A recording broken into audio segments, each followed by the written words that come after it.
contributors of our societies. Therefore, when we empower women, we are becoming important members and contributors of society.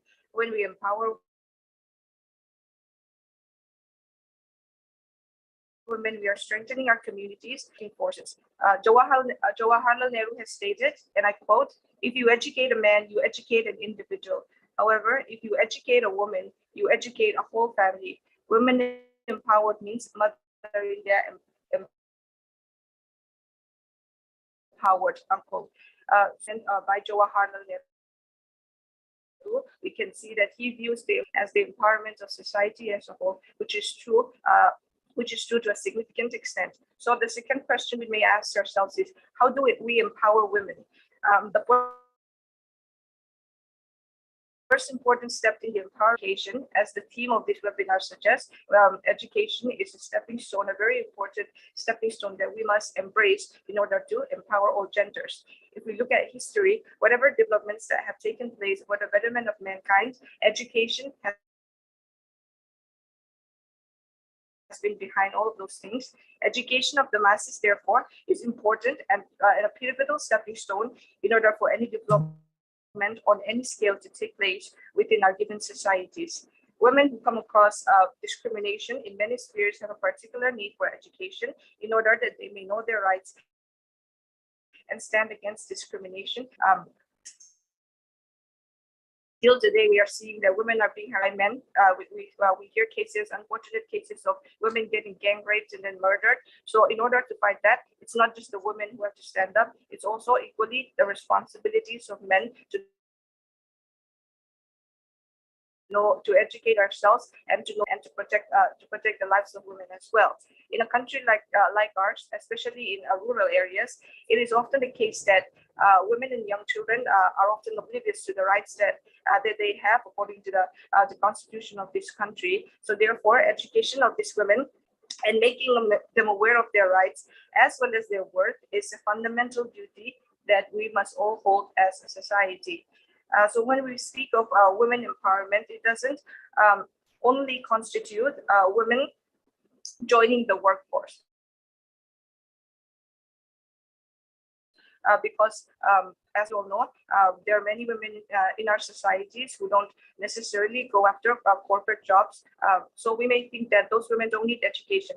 We may think that in order to be a housewife, you don't need any degrees. However, this is not the case because as I think we will be all familiar, education is an all-round development process. So therefore, even housewives, even mothers, stay-at-home mothers, we all need education because the home is our first school. It's the first institution where we learn to be contributing members of society. So therefore, educating women will later become our nurturers, our homemakers, will benefit not only the family unit as well. We will also enrich our societies as a whole. What we must realize is that the job of being a mother and a housewife has always been and continues to be and always will be a crucial role in the development and the advancement of the human race as a whole. Mothers not only nurture and look after their families, they also mold and educate us into becoming effective members of our given societies. Thus, while some of us may believe that educating women who choose to play traditional roles such as caregivers and mothers is a waste, we must realize that education, as we have mentioned, is an all-round development process that will not only benefit a single family, it will benefit all of us within our societies. When we provide education for women, we are directly contributing to the betterment of our given communities and our given societies. Supporting one another as women is also becoming a very important topic when we think about the modern day context. With accomplished women, we tend to be competitive towards not just the men, but also with each other as well. So when we look at our societies, like in our Mizo society, women tend to not support other women because we tend to gossip and we tend to not like each other behind each other's back. So this is an unhealthy situation because as women, we are still very much marginalized in many places of our societies. So therefore, we may, although we may not see eye to eye at every at any point of time, it is important to realize that the challenges that we face, and the discrimination that we face is a common one. So on that level, I think women, we need to support each other women as well, and not bring each other down. Another important point that we have to take note of is that we all have a role to play in the empowerment of women. Like we have already mentioned, empowering of women is not just for the women, it's also for a role. Men also have a very important role to play. Women continue to be a marginalized section of societies all over the world. So therefore, it is not only women who must take up the work of empowerment. It is very unfortunate that many of the men in our society, especially in the Mizo society, they still believe that empowering women somehow decreases their masculinity. So they think that empowering women is a masculine job, which cannot be further from the truth. Because when you empower women, you are fulfilling your role as the provider of the family, as someone who is the protector, so to speak, of the family unit.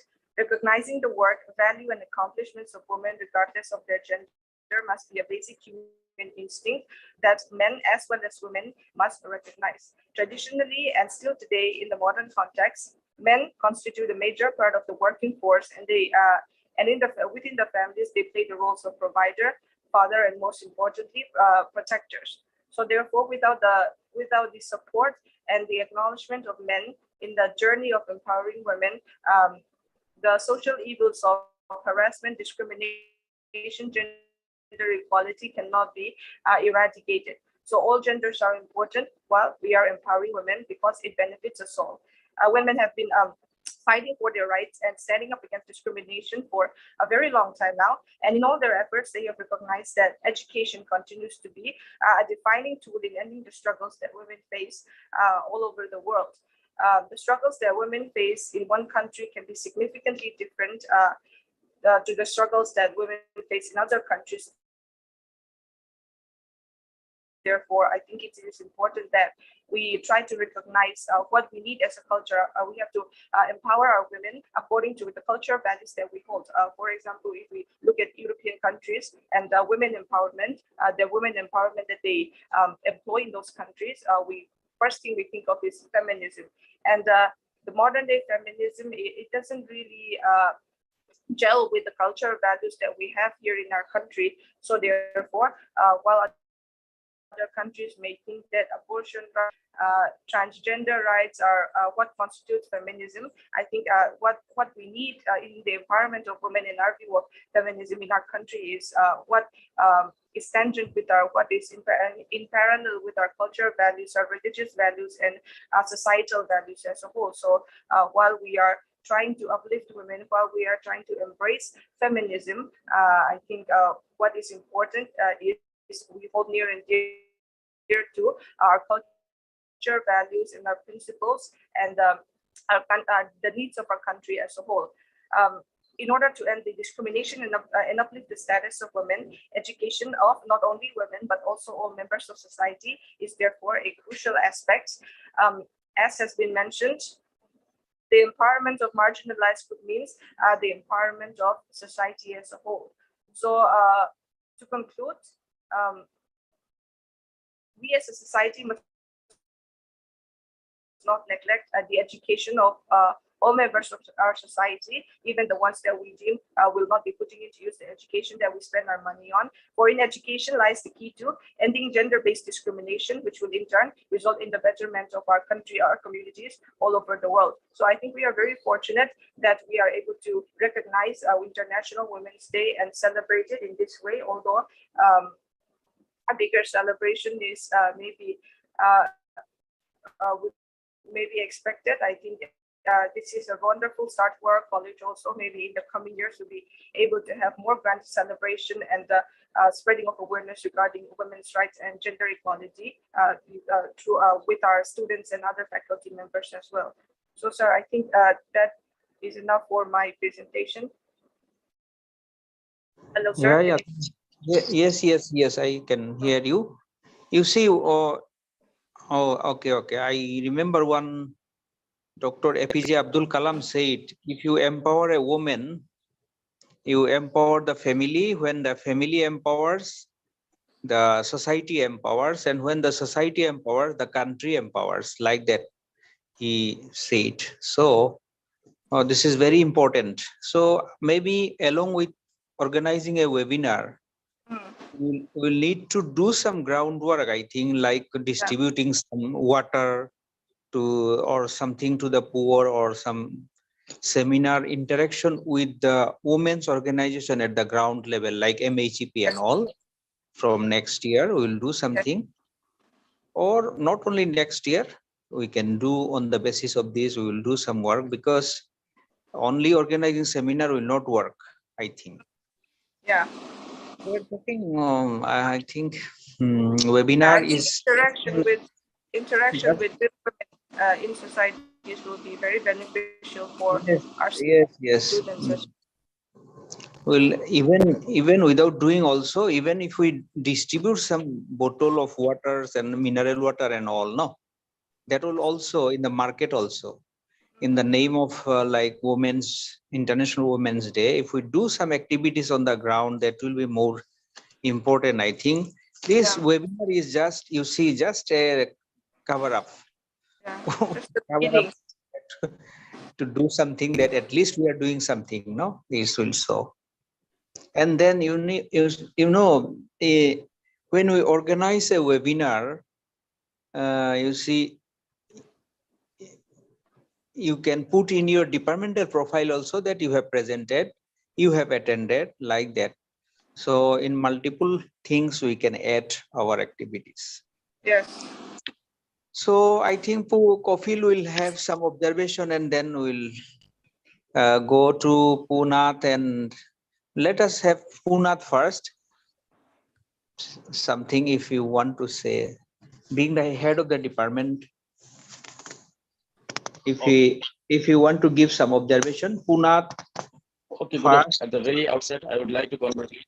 At the very outset, I would like to congratulate Dr. F. Lalkalan Kimi for presenting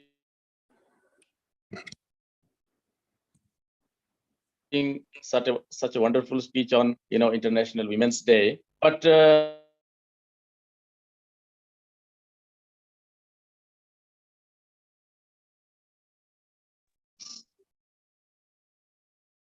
actually, the link was cut. I hope you are able to hear me. Okay, we can hear you. We can hear you. Please go ahead. Okay, sure. It is really unfortunate that we are organizing a webinar and only 6 participants are there. Okay, unfortunately, we don't have any student participants. Anyway, if as our principal sir has suggested, that if we can do offline seminar, okay, inviting MHEP or the women's organization in the college, which will also serve as a kind of community outreach, which NAC wants, so that we can have an offline, seminar in our multipurpose hall, so that we can also have some kind of welfare measures for the women. So I have another observation, that since it is International Women's Day, and since the topic is the role of education in empowering women, so I want to add something here, that there is an Arabic proverb which says that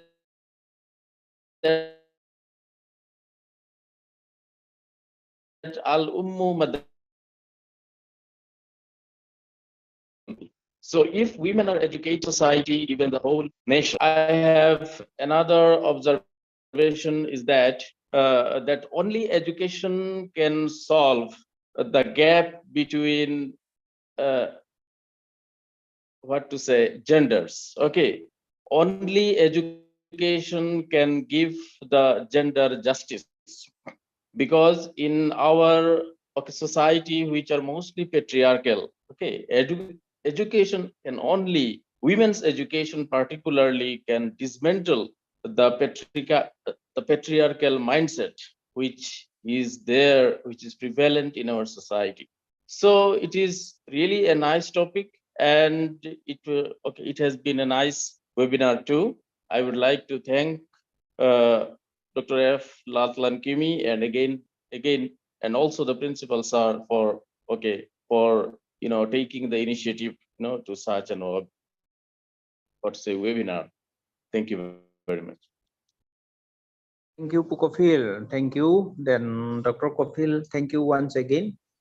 Punath, if you make an observation, brief observation. Yeah, I think we will finish nice in presentation by minutes. Dr. Afulal Chakini.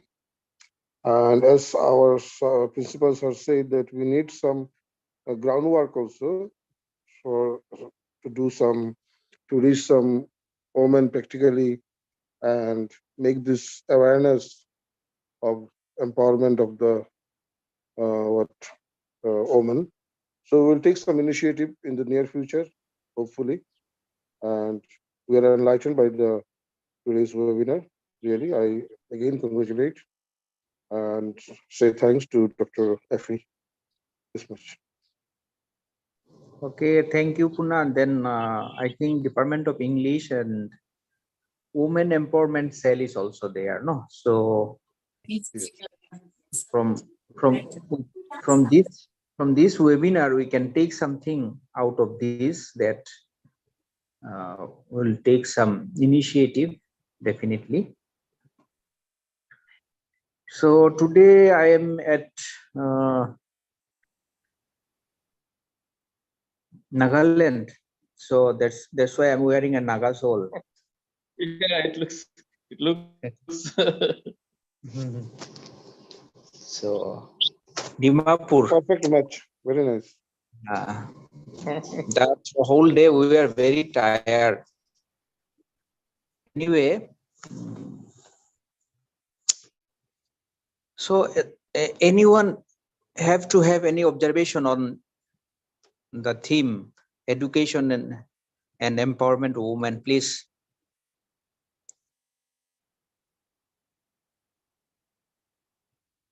Pijuthi also, Puroichan.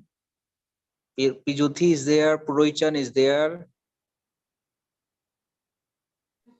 It's okay, sir, because we already had all these things. So Okay, we okay. don't have any observation. Thank you for. Then so let us. I once again thanks to Dr. Aflal Sankimi for accepting the invitation, and it was brief but very nice. Okay, Effie, it was very nice and informative, and we got something out of which you talked about the importance of education, and Pukofil's observation also very important, because if we want to finish the degree of patriarchy, it is through education only.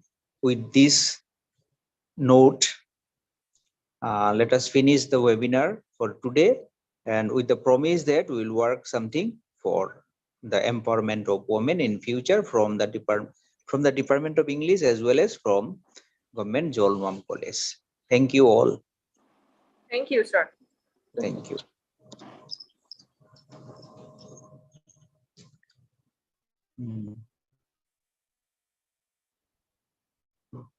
And you.